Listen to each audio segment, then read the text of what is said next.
My name is Tori Thatcher. I'm 32 now, but 5 years ago, 3 days before Thanksgiving, my mother said 7 words that split my life into before and after. Don't come home this year. Victoria doesn't want drama. No explanation. No discussion. Just a quiet, final decision delivered like a locked door. I stood in my tiny Boston studio holding the phone, surrounded by half-packed bags and the pumpkin candle I'd lit to feel festive. My plane ticket home to Connecticut was already booked, non-refundable, of course. At first, I thought she was joking. Drama? I asked. What drama? My mother's voice turned sharp like she'd rehearsed this. You know how you get. Your sister's pregnant. She doesn't need stress. I hadn't even spoken to Victoria in months. The last thing I'd done was ask, politely, why? I hadn't been invited to her baby shower the year before. Apparently, asking questions counted as conflict. I already bought my ticket, I whispered. Then cancel it, she replied. This is what's best. And just like that, she hung up. I wish I could say that was the first time my family had chosen my sister over me. It wasn't. When I turned 16, my birthday party was canceled because Victoria failed a calculus test and needed emotional support. My celebration was postponed, then forgotten.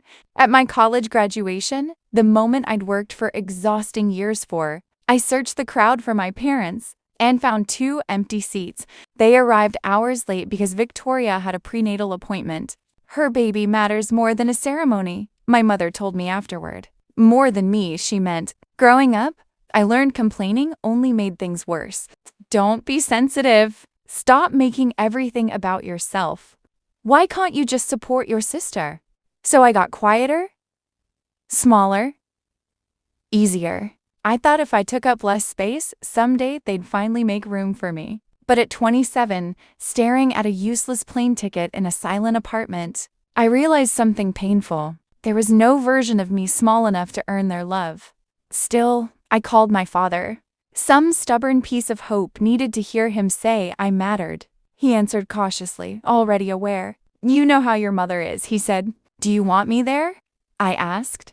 The silence stretched long enough to hurt.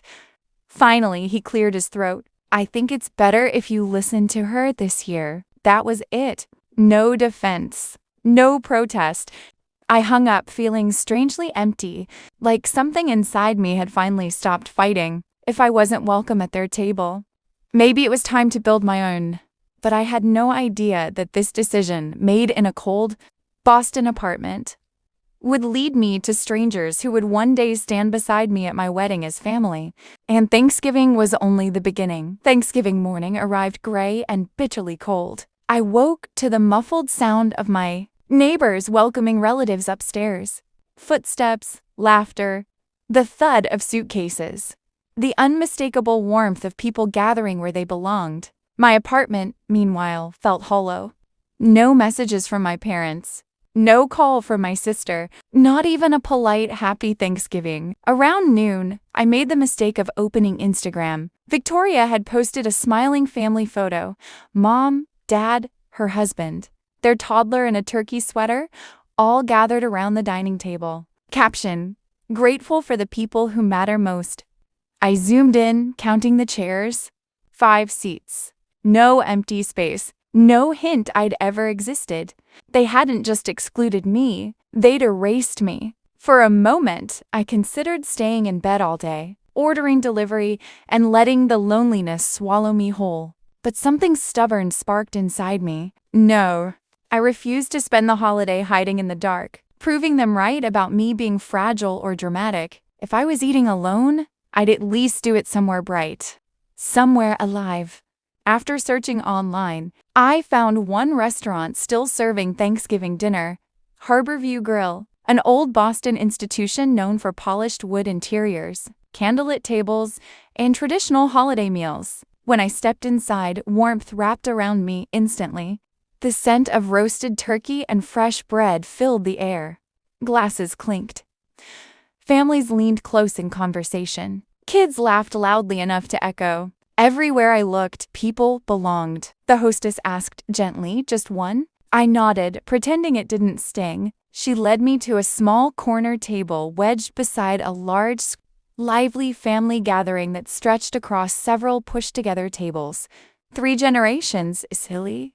They passed dishes without asking, teased each other affectionately, and laughed with the kind of comfort that only comes from years of shared history. I tried not to stare. My dinner arrived picture-perfect: golden turkey, cranberry sauce, creamy mashed potatoes. I couldn't taste any of it. Across from me sat an empty chair, and suddenly I understood something I'd avoided admitting my whole life. This wasn't about one holiday. It was about years of shrinking myself, apologizing for having feelings, and chasing a place that was never truly mine. If I kept trying to fit into their version of family, eventually there would be nothing left of me at all. The tears slipped out before I could stop them. I turned toward the window, pressing my napkin to my eyes, hoping to disappear unnoticed. But then a gentle voice beside me said, "Sweetheart, are you okay?" I froze, because when I looked up, the woman from the big family table was standing there, kind-eyed, silver-haired, and looking at me like I mattered. And I had no idea that her next sentence would change everything. "I'm fine," I said automatically. "Just allergies." The woman smiled knowingly. Allergies don't usually make someone cry into their Thanksgiving napkin. Something about her tone, warm but steady, made my practiced defenses crumble. "I'm Eleanor," she said softly. "Tori." "Well, Tori," she continued, glancing toward her bustling table, "no one should eat alone today. Why don't you come join us?" I shook my head instantly. "Oh, no, I couldn't. I don't want to intrude." "You wouldn't be intruding," she replied. "You'd be accepting an invitation." Big difference. Behind her, her husband waved cheerfully. "She's right," he called. 43 years of marriage, I've learned resistance is useless. A younger man near him laughed. "Dad's never won an argument with her." "Not once." Despite myself, I smiled. I looked down at my untouched meal, my empty table, the loneliness pressing in from all sides. Then I looked back at Eleanor, at the sincerity in her expression, the way her family had already made space. "Okay," I heard myself say quietly. "If you're sure?" "I'm very sure." She placed a gentle hand on my shoulder. "Come on, we have too much pie anyway." Within moments, I was seated among them. A chair appeared. Someone handed me a warm roll. Another filled a glass with wine before I could protest. "I'm Richard," her husband said warmly. "This is Eleanor, our son Daniel and his wife Sarah, their kids Emma and Lucas, and our youngest Marcus." Everyone greeted me like I'd been expected all along. Conversation flowed easily. Daniel asked about my work. Sarah joked about her terrible drawing skills. The kids debated whether stick figures counted as real art. Marcus leaned over and whispered, "Brace yourself. Dad's about to tell a turkey joke." "I am not," Richard protested. He absolutely was. "What did the turkey say to the computer?" he asked proudly. Groans circled the table. "Google, Google, Google." The kids burst into laughter, and for the first time all day, I laughed too. A real laugh. Richard lifted his glass. "To unexpected guests," he said, "who make the table better." Everyone echoed the toast. I looked around at these strangers who suddenly, and a surprising warmth spread through my chest. Was this what family felt like? Later, as plates emptied and the kids wandered off, Eleanor sat beside me and asked gently, "How are you really doing, Tori?" Something in her voice made honesty feel safe. "My mom told me not to come home," I admitted quietly.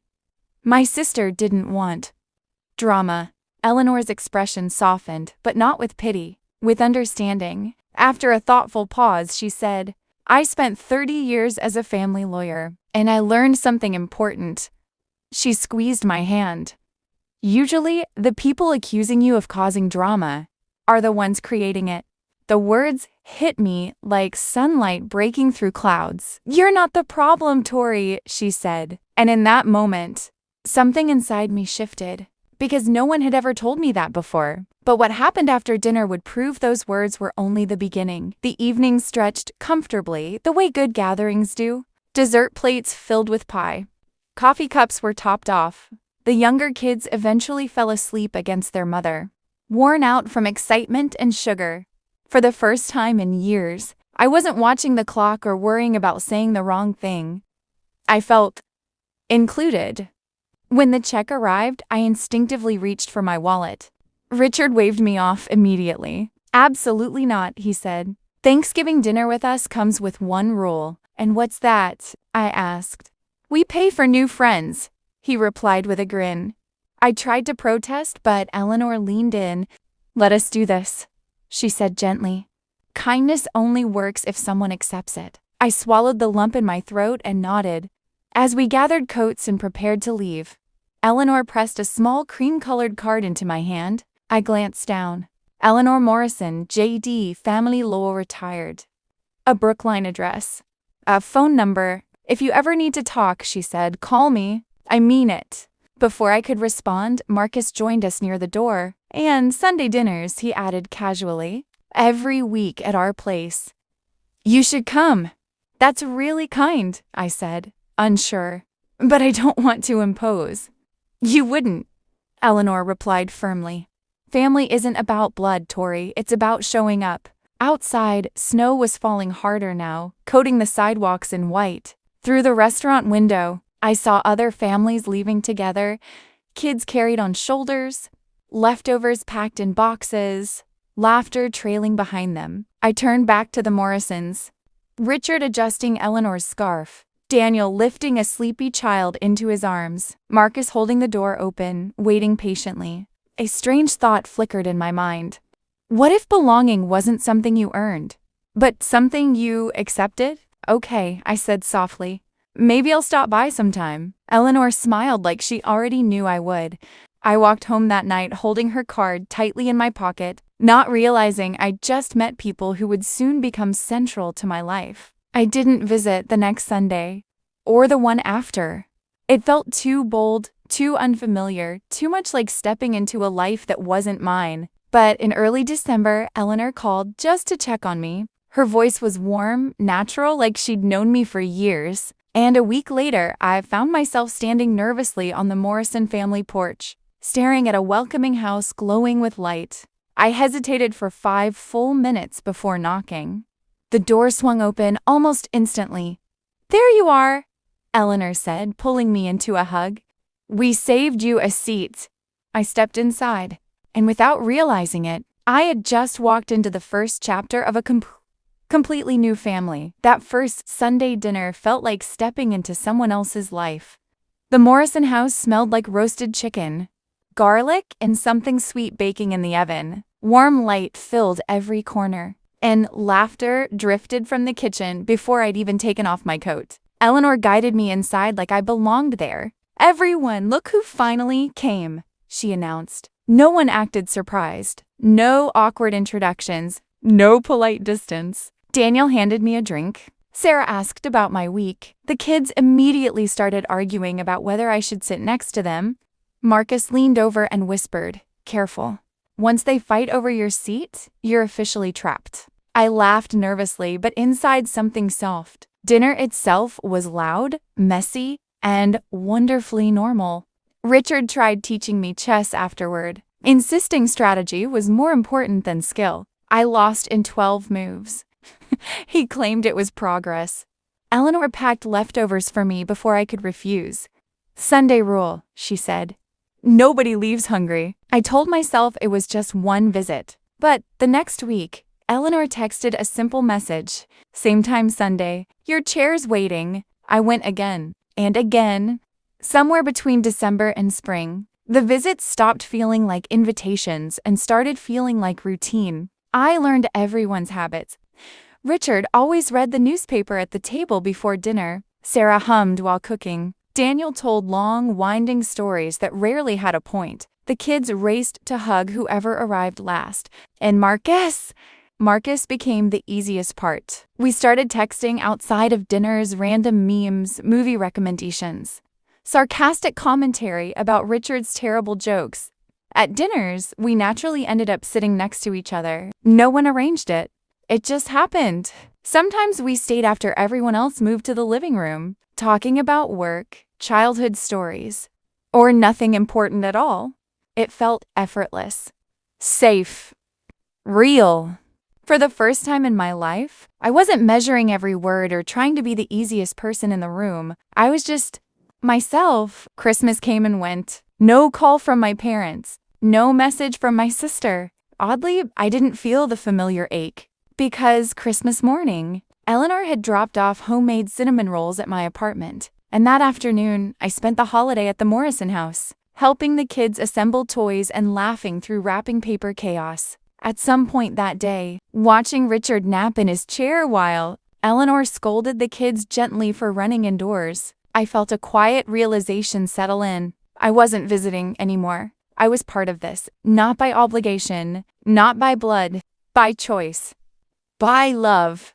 But I still didn't know just how deeply this family would change my future. Because one spring afternoon, Eleanor asked me a simple question on the back porch. And my answer would start a chain of events that led all the way to my wedding day, and it began with 3 unexpected words. Have they called you? By early spring, Sunday dinners at the Morrisons' house had become the most stable part of my life. Work still fluctuated. Boston weather still couldn't decide what season it was, but every Sunday evening, like clockwork, I knew exactly where I'd be, sitting at that long wooden table, passing dishes, laughing at Richard's jokes, and feeling a quiet sense of belonging I'd never known growing up. One mild afternoon in April, Eleanor and I were sitting on her back porch while dinner roasted inside. The garden was just waking up from winter. Tulips pushed through the soil, and birds chirped noisily near the feeder. From inside, we could hear Richard and Marcus arguing loudly with the TV during a baseball game. Eleanor sipped her tea, then glanced at me gently. Have you heard from your parents lately? The question caught me off guard. I shook my head. No, not since before Thanksgiving. Saying it out loud felt strange, not painful, just factual. Like reading old news. Eleanor studied my face carefully, the way she always did when she wanted the truth, not the polite answer. And how does that make you feel? She asked. I thought about it honestly. A year ago, it would have crushed me, I admitted. I would have spent months wondering what I did wrong, trying to fix it. I paused, watching a breeze ripple through the garden. But now, I exhaled slowly. Now I think, maybe nothing was wrong with me in the first place. Eleanor smiled softly, like she'd been waiting for me to reach that conclusion myself. That's an important realization, she said. Some families teach you love is something you earn. Healthy ones show you it's something you receive. Her words settled warmly in my chest. For years, I'd believed love meant proving myself, being agreeable, quiet, helpful, undemanding. But the Morrisons had never asked me to prove anything. They'd just opened the door. At that moment, the back porch door slid open behind us. Marcus stepped out, holding 2 glasses of lemonade. Dad says the game is rigged, he announced, which usually means his team is losing. He handed me a glass and sat on the step beside my chair. You okay out here? He asked. I nodded. Yeah, just talking. He looked between Eleanor and me, sensing the seriousness, then nudged my shoulder lightly. Well, whatever it is, for the record, he said, we're all pretty glad you showed up that night. The simplicity of it made my throat tighten. Not sorry for you, not trying to help you, just glad I existed in their lives. Eleanor stood to check dinner, leaving Marcus and me alone on the porch. For a moment, neither of us spoke. Then he said quietly, you don't have to keep thinking of this as their family. I looked at him. What do you mean? He shrugged, a small smile forming. I mean, it's yours too now. If you want it to be. The words lingered in the warm spring air, and something shifted inside me, not dramatic, just steady and certain. Because for the first time, I allowed myself to imagine a future where I truly belonged here. I just didn't realize how soon that future would begin unfolding. Because a few weeks later, Marcus asked me to stay after dinner, and what he said next changed our relationship forever. A few weeks after that conversation on the porch, Sunday dinner unfolded like it always did. Loud, warm, and full of overlapping conversations. Richard argued with Daniel about sports statistics. The kids chased each other through the hallway despite Sarah's repeated warnings. Eleanor moved through the kitchen with calm authority. somehow managing everything at once. Nothing felt unusual until dinner ended. As everyone began clearing plates, Marcus touched my elbow lightly. "Hey, could you stay a bit?" he asked. "I wanted to show you something." His tone was casual, but there was a nervous edge underneath it that made my stomach flutter. "Sure," I said. A few minutes later, the house quieted. Daniel's family left with sleepy kids. Richard settled into the living room with the news, and Eleanor disappeared upstairs to fold laundry. Marcus led me out to the back porch, the same place where Eleanor and I had talked weeks earlier. The evening air was cool, carrying the faint scent of freshly cut grass. Porch lights glowed softly behind us. For a moment, Marcus didn't speak. He leaned against the railing, hands in his pockets, like he was trying to organize his thoughts. "You remember Thanksgiving?" he finally said. I laughed lightly. "Hard to forget. That was the day your dad told the worst turkey joke in history." "Hey, that joke is legendary," Marcus protested, smiling. Then his expression softened. "I mean it though. That night, when Mom invited you over, it changed things."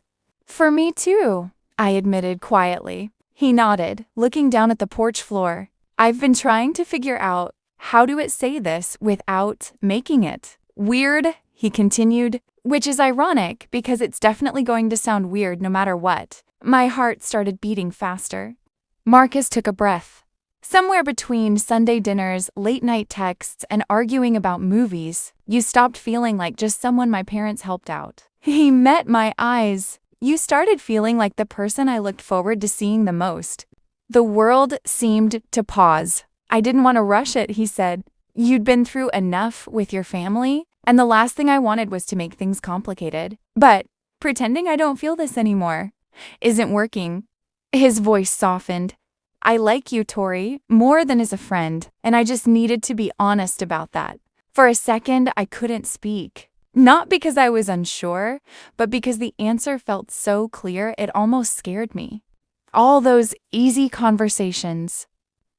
The comfort. The quiet understanding. The way being near him always felt natural instead of exhausting.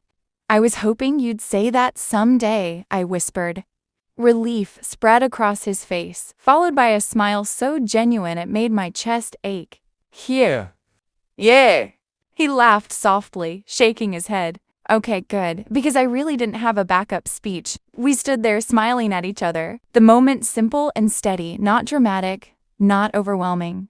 Just right. That night didn't feel like the start of something uncertain. It felt like the next step in something that had been growing all along. But neither of us realized how quickly life would move after that, because less than 2 years later, I'd be standing in a white dress, walking down an aisle toward Marcus, and in the back of the room, 2 unexpected guests would arrive, uninvited. And what they did next nearly stopped the wedding entirely. 2 years passed faster than I ever thought possible. Life with Marcus unfolded naturally. First, dates that felt like extensions of our porch conversations. Holidays spent laughing in Eleanor's kitchen. Quiet weeknights that felt more like home than anywhere I'd lived before. Somewhere along the way, the Morrisons stopped feeling like the family who took me in. They simply became my family. So, when Marcus proposed one autumn evening in that same backyard, where he'd first confessed his feelings, the answer came easily. "Yes," I said, through happy tears and Eleanor's joyful shouting from the kitchen window where she'd clearly been spying the entire time. Wedding planning followed in a blur of excitement. Eleanor helped me choose a dress. Sarah handled decorations. Richard insisted on practicing a father of the bride speech, just in case, pretending it was a joke while secretly taking notes. Not once did anyone ask whether my biological parents would attend. The truth was simple. They hadn't called in nearly 3 years. No apologies. No attempts to reconnect. Nothing. Eventually, the silence stopped hurting. It just became final. On the morning of the wedding, Eleanor stood beside me in the bridal suite, gently adjusting my veil. "You ready?" she asked softly. I looked at her reflection beside mine. The woman who'd offered me a seat at her table when I had nowhere to go, who'd answered late-night phone calls, celebrated my successes, and loved me without conditions. Yes, I said, I really am. The ceremony hall filled quickly that afternoon, buzzing with warm conversation and familiar faces. Marcus waited at the altar, looking nervous and hopeful all at once. The music began. I stepped into the aisle, heart pounding, arm linked with Richard's. Halfway down, the doors at the back of the hall suddenly opened. A murmur rippled through the crowd. I didn't need to turn around to know who it was. My mother, my father, my sister. They stood hesitantly near the entrance, dressed as if they belonged there, scanning the room like the expected recognition, or perhaps forgiveness. For a split second, old feelings tried to surface, the childhood hope, the instinct to shrink, the urge to make space for them. But then Richard's arm steadied mine. Ahead, Marcus smiled at me with quiet certainty, and in the front row, Eleanor placed her hand over her heart, eyes shining with pride. That's when it hit me. Family isn't the people who show up when it's convenient. It's the people who showed up when you needed them most. I kept walking. No pause, no hesitation. The ceremony continued beautifully, vows spoken, rings exchanged, laughter and tears shared in equal measure. Later, during the reception, Richard gave his speech anyway. He ended it simply. Love isn't about where you started, he said. It's about who stands beside you now. The room erupted in applause. I never did have a long conversation with my biological parents that day. They left quietly sometime after dinner, and surprisingly, I was okay with that, because as I stood surrounded by the Morrisons, by Marcus, by friends who'd become siblings, by the people who'd chosen me and whom I'd chosen back, I understood something I wished I'd known years earlier. I was never rejected. I was redirected to the family meant for me. And all of it began with one lonely Thanksgiving, and one woman who refused to let a stranger eat alone. So, if you've ever felt unwanted at one table, don't give up. Your real seat might just be waiting somewhere else.